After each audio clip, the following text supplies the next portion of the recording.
చెరిగింది దీపం కరిగింది రూపం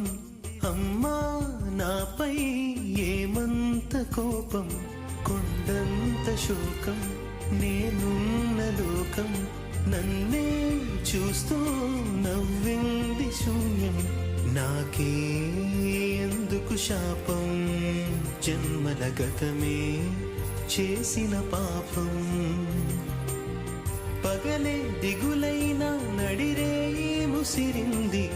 కలవర పెడుతోంది పెను చీకటి ఊపిరి నన్నొదిలి నీలా వెళ్ళిపోయింది బ్రతికి సుఖమేమిటి ఓ అమ్మా అమ్మా నీ పసివాణమ్మ నువ్వే లేక వసివాడానమ్మ